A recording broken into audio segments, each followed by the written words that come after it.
Welcome to the St Emlyn's podcast. I'm Ian Beardsall. And I'm Simon Carley. And we are at Sketchley Grange Hotel in Leicestershire for the Basics Conference, doing what we do when we're lucky enough to grab some of the speakers to talk about the talks they've given and just a bit of more in-depth information. It's a fabulous venue to be here, some amazing speakers, and our first interview is going to be with Ed Barnard, talking about non-compressible haemorrhage and perhaps the use of abdominal aortic junctional tourniquets. Ed, why don't you introduce yourself to our listeners who may not know of your work and your background? Thanks very much. I'm Surgeon Captain Ed Barnard, the UK Defence Professor of Emergency Medicine. What that means really is that I lead combat casualty care research for UK Defence. So mostly around blood products, tourniquets, that sort of thing on the battlefield. And tourniquets and blood and bleeding were the things that you were talking about today. I think it'd be really useful if you could give some of the background statistics you gave to just set the scene as to why an abdominal aortic junctional tourniquet may be a thing to think about, because actually non-compressible hemorrhage is clearly a big thing where we could do better. So we know from civilian and military data that hemorrhage is the leading cause of potentially survivable trauma death. Traumatic brain injury will kill more people, but a primary brain injury isn't very survivable. So really interested in hemorrhage. And we know that tourniquets, reintroduced in the UK military in about 2006, 2007, massively reduced the deaths from extremity hemorrhage, so bleeding from your limbs. And that left us with something called non-compressible hemorrhage or non-compressible torso hemorrhage, which is bleeding in the chest, abdomen and pelvis, but also probably includes the base of the neck, the axilla, and also the groin. And if we look at data from Iraq and Afghanistan, what we see is that there wasn't a substantial improvement in survival from that injury pattern. And at the same time, we saw massive increases in survival from injuries in other body parts. And then over the years, since then, there's been lots of interest with fibrin sealant, intra-abdominal foam, and of course, REBOA. And I think we've taken our foot slightly off the gas, and we thought maybe that REBOA would be the ultimate answer to this problem. But the problem's really far forward. So some of the data I showed you earlier was that these patients bleed to death pretty quickly. And the window of opportunity is somewhere between 10 and 30 minutes following wounding. And so what we need is something that's really simple, really rugged, and you can use really far forward with a basic level provider. And all of that sort of military data, the same applies in civilian practice, doesn't it? So most of the trauma patients that I see, the bleeding trauma patients I see, are not hitting the door of the emergency department within 30 minutes. So with these, it's the same issue about just getting that bleeding control really quite forward into pre-hospital care? Yeah, so whether you're in Afghanistan, Ukraine, or Manchester, the physiology and the anatomy of the human body is the same, right? So these patients also bleed to death really quickly. And I also showed you some data from Tarn in England and Wales, which demonstrates that lots of these patients die pre-hospital or in traumatic cardiac arrest on arrival to hospital. So you're completely right. Our median pre-hospital times in the UK, between 60 and 90 minutes from injury to the emergency department. And that's just too far down the line with non-compressible hemorrhage. Now, one of the stark things that I saw in the hall today was when you asked who'd heard of abdominal aortic junctional tourniquets, actually very few of the audience who are an educated audience and interested in this have actually heard of it. You did describe it as the love child between a combat application tourniquet and a pelvic binder, and actually that gives a fairly good visual idea of what it looks like. But maybe, Ed, can you just explain what you mean by an AAJT? It was a device that was invented in about 2011, following the death in 2005 of a US service person with their special forces. He was shot in the pelvis, and even though he was really close to a surgical facility, his life couldn't be saved. So John Crucian started looking at ways of occluding flow around about zone 3 of the aorta, so around your kind of umbilical area, to control pelvic and very proximal lower limb injury. And it started off life as the AAT and then evolved into the AAJT and now the AAJT-S, which is the stabilized version, which has a different bladder. And essentially what it is, it looks a bit like a pelvic binder, but you place it around the central abdomen, around the umbilicus, tighten the belt, and it then has a bladder which you can inflate to about 250 millimeters of mercury. And that squeezes the abdomen and the aorta against the spine and reliably will give you stoppage of aortic flow within about 30 to 40 seconds of application. And so from positioning, this is going to sound ridiculous, but we are going to a dinner tonight. It almost looked like a cummerbund. So it's that kind of level of the abdomen. There's this sort of big belt on a firm surface at the front. And the bladder gets inflated and pushes down on where essentially the aorta and the IVC are pressed against the spine. Is that right? Yeah, that's correct. Yeah, absolutely. Just going back to some of your research, you were saying that you did a lot of animal model work looking at hemorrhage. And when you've been doing that, what have you learned over your years of doing your PhD and other work where you now think that this tool, which actually looks like we're going backwards, not forwards, it looks like an old-fashioned thing, almost not dissimilar to the mask type trouser things I think I remember reading in old books. Where would this fit in? And how would you envisage it actually being applied in clinical medicine? So you allude to my PhD time where I was the first non-surgeon to be an exchange PhD with the US military at the Institute of Surgical Research in San Antonio, Texas. And so if you can imagine an emergency physician turning up on day one and being asked to undertake a laparotomy on a 90-kilogram pig, you can imagine how quickly I had to learn some of those skills and procedures. And I was massively fortunate that I ran a bunch of protocols looking at REBOA, but also SAP, which I know you've spoken about on this podcast before, and then using SAP ECLS, i.e. a type of ECMO, and then conversion to VA ECLS. And what was really wonderful about that experience, aside from the surgical skills and large line experience, which has been massively useful as an emergency physician, was actually looking at the invasive monitoring that I used on these animals. I was using flow probes and micromanometer tipped catheters in the aorta, in the carotid vessels, looking beat to beat, or more than beat to beat, 300 hertz. So really high fidelity data, alongside whole blood transfusion, alongside occlusion of the aorta at different levels. And that gave me a really deep insight into handling REBOA catheters, SAP catheters, the effect on the myocardium and other physiology of both inflating those devices, partially inflating those devices, which you'll recognize is something that's only really come to the clinical fore in the last couple of years, but we knew back in 2013 that was probably the answer. And I think the sort of underlying issues that we have with non-compressible hemorrhage are that these patients cannot wait to see a doctor. They definitely can't wait to be in an operating theatre. So what we need is something that is, it's a terrible phrase, but essentially is idiot proof, but also other attributes. It hasn't got a shelf life that I know of. You can store it in a hot room, in your backpack, in your car for years on end. You can throw it down a gully. It's still going to work. And if you try and overinflate it, it's got a let-off valve that brings it back down to 250 millimeters of mercury. It is essentially squaddy proof, so a basic soldier proof. And so the rationale behind it is that I think it might fit in as one of the interventions for non-compressible hemorrhage. And one of the problems that we've had with non-compressible hemorrhage is that we've been looking for a single solution to all of that bleeding trauma. And of course, that's completely ridiculous. And what we actually need are tailored solutions to hemorrhage in different parts of the body. And so the AAJT looks pretty good as a device that could be used for exsanguinating pelvic trauma. If you're stabbed in the groin, shot in the groin, have a crushed pelvis, or very proximal lower limb where you can't get a limb tourniquet on, that looks really good for that. It might also be quite good for abdominal hemorrhage, but we're not quite so sure about that. So it's the simpleness of the device, albeit it costs about $500, but it's extraordinarily simple, quick to teach. Where the bladder's going down, so thinking about the anatomy of the aorta, the zone 1, the zone 2, the zone 3. So zone 1's up in the chest. Zone 2 is the area where we don't usually float REBOA balloons, because that's where the renal arteries are coming off, the SMA is coming off, the IMA is coming off, and the celiac axis. When you put an abdominal tourniquet, where's it applying that pressure? Is it in zone 3, or do you get some zone 2 compression as well? Yeah, that's a really good question, Simon. And I don't know. All of the healthy human volunteer studies essentially tend to use ultrasound Doppler flow distal to the tourniquet to demonstrate occlusion. Now, of course, you can imagine from this inflatable bladder that's about 8 inches wide that it has quite a large surface area of pressure onto the abdomen. Now, one of the things I like about the AAJT is that you don't have to have a deep understanding of anatomy.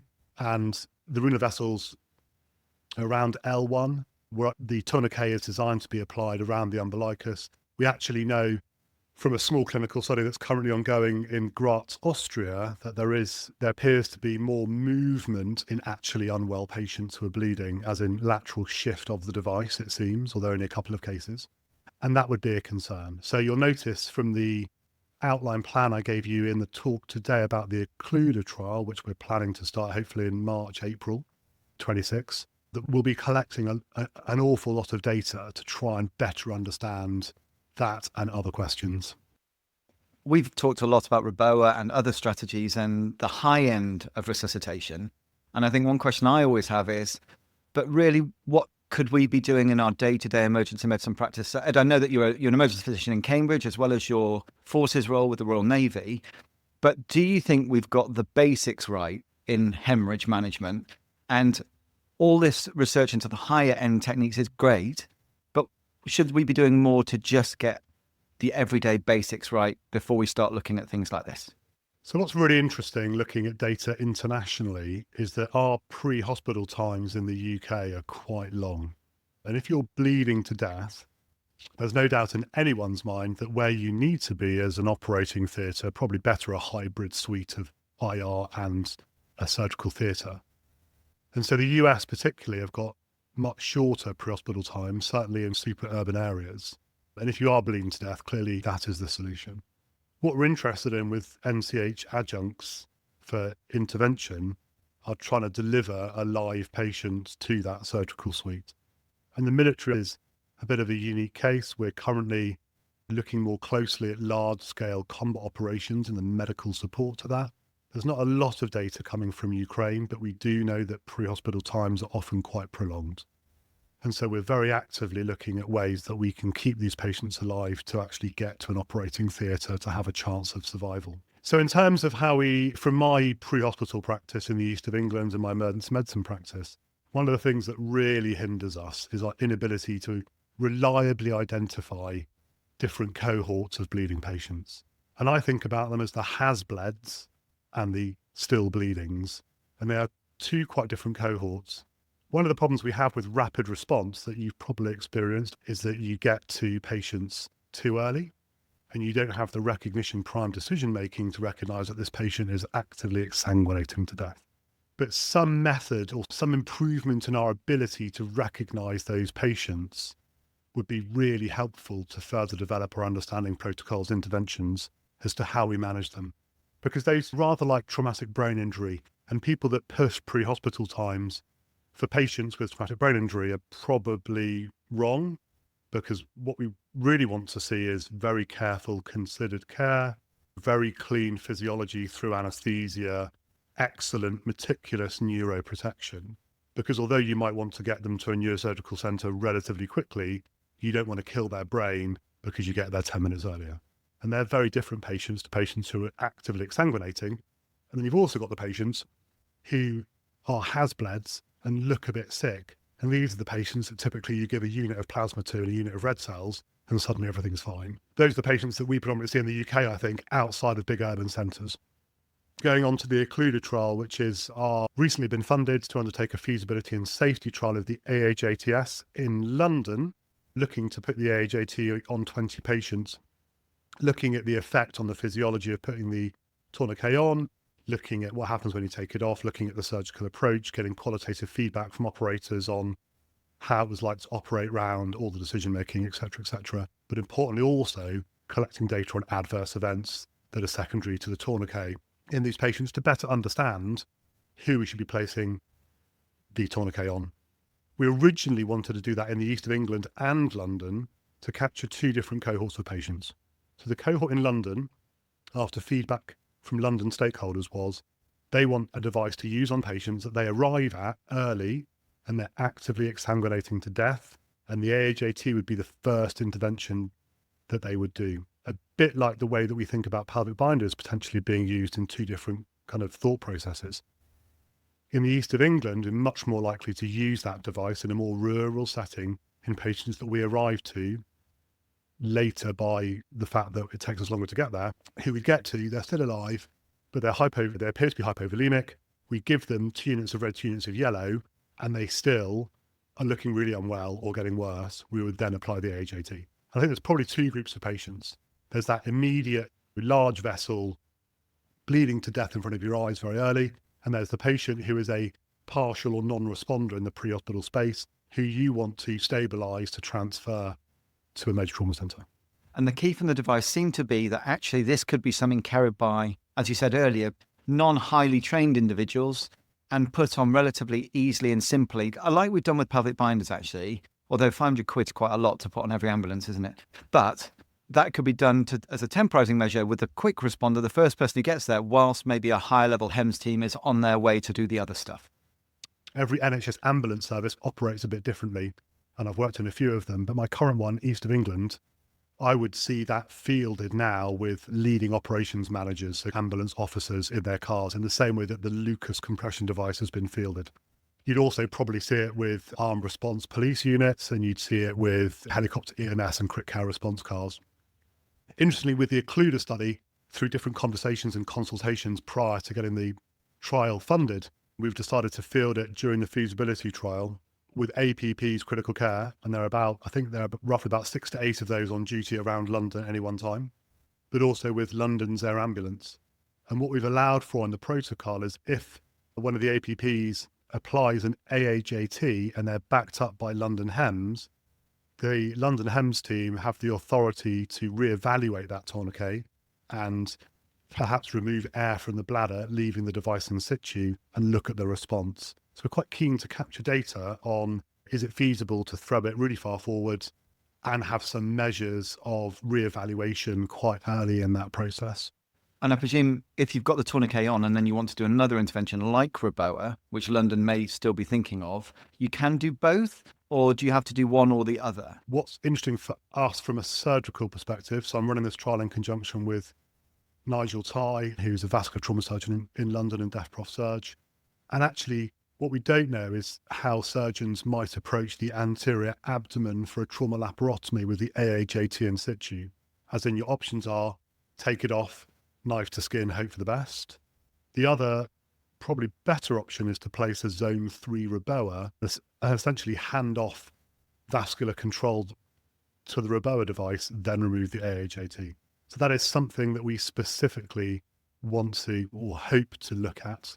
We can't control what the MTCs do when they get these patients, but that will be part of the training program to raise that issue. And we're looking for qualitative feedback from the primary surgeon as to how they went about transferring that vascular control. Now, your question was more, I think, about the pre-hospital side of that. And I don't see in London the need to transfer that to a REBOA once you've got the AAJT in situ. And having spoken with some of the operators, there is still interest in a device like the AAJT because it can be applied so rapidly. So you've got a patient in front of you who is peri-traumatic cardiac arrest. With the best will in the world and the best operators, it's still going to take a number of minutes to gain vascular access, float a balloon, inflate it, when actually you can just essentially, excuse the language, smash the AAJT on in 30 to 40 seconds, and you've got very rapid hemorrhage control, load the patient, pre-alert move. Although we had concerns, obviously, that London being a REBOA capable service and the MTCs, that they would opt to do a zone 3 REBOA. But I think we've had enough zone 3 REBOA time that people are happy to consider something else. One of the things we talked about at the end in the questions, Ed, was what is actually the junctional tourniquet doing in this situation? Because we're now seeing increasing data in the cardiac arrest world that coronary perfusion is really important. And we're seeing that in trauma as well, that maintaining coronary perfusion, maintaining the heart's functionality may be a way of reducing the longer term deaths that we see on ICU with these patients dying of heart failure. And I did wonder when you were talking about it, whether or not if you put compression on the aorta, whether actually you'll also have a benefit, not just in reducing the bleeding by stopping the flow to wherever the holes are, but actually also potentially improving cardiac performance. But you also told me that the data on that's really unclear as well.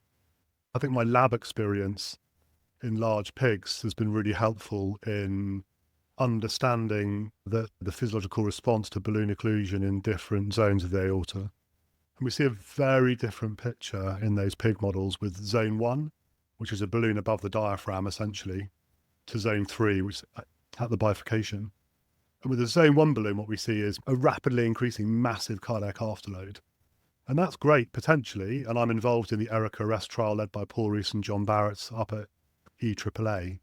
And that's really great if we're thinking of wanting to get a bit of coronary flow in diastole or in your recoil of chest compressions, and increasing that diastolic blood pressure is a surrogate for coronary perfusion pressure.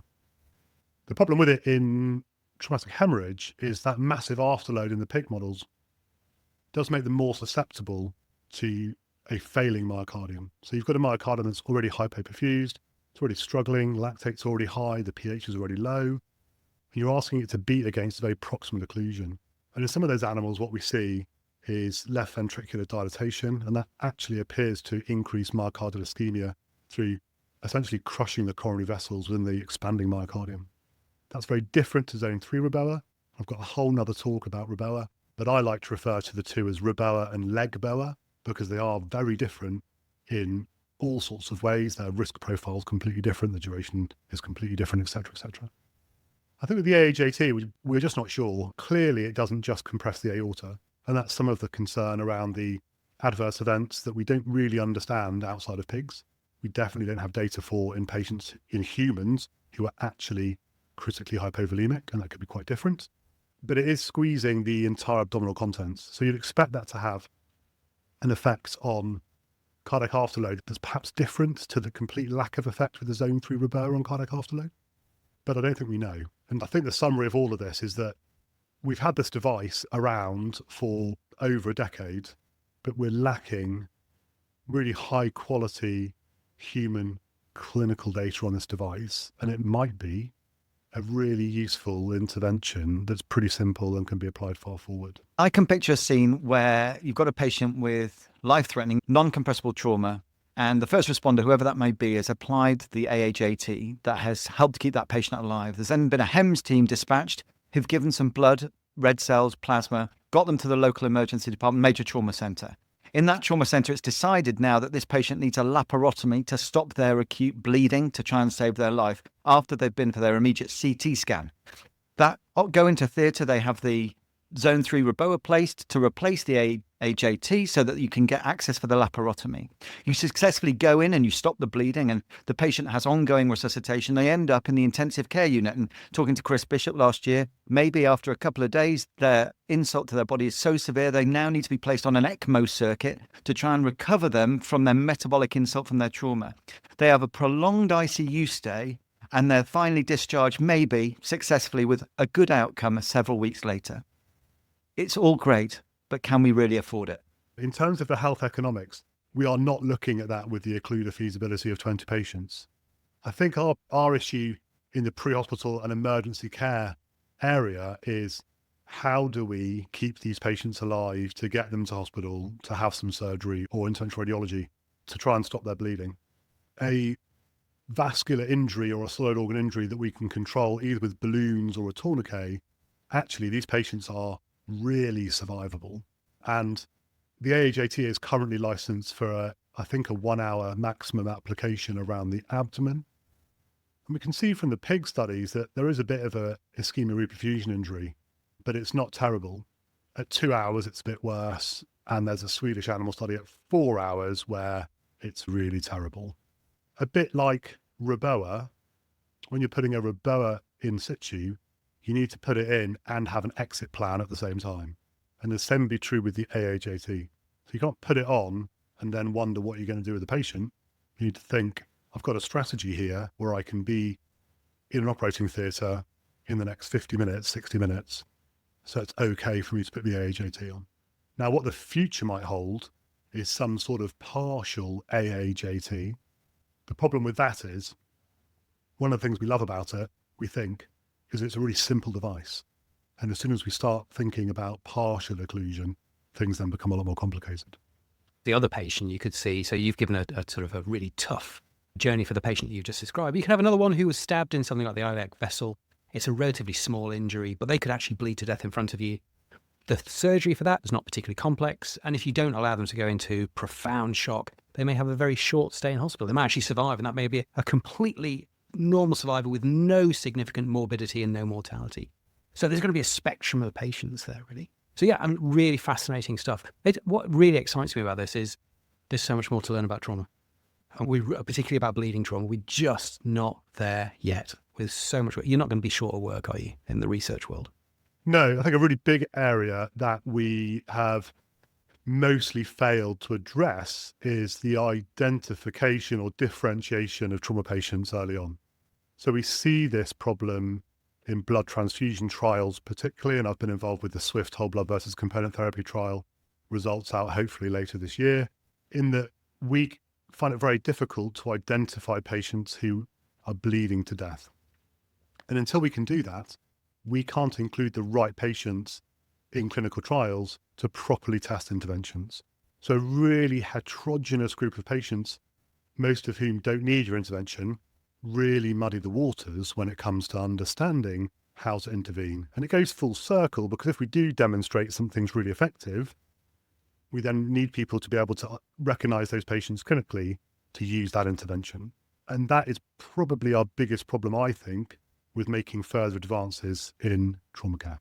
Ed, thank you so much for your time. It's a busy day here at the Basics Conference, and it's very good of you to give up a few minutes just to chat to us through fascinating stuff and exciting. And for people like me who've been doing emergency medicine for a while, knowing that there's more new stuff on the horizon is always something to keep us interested. It's been great talking to you. Enjoy the rest of the conference, and we'll chat again soon.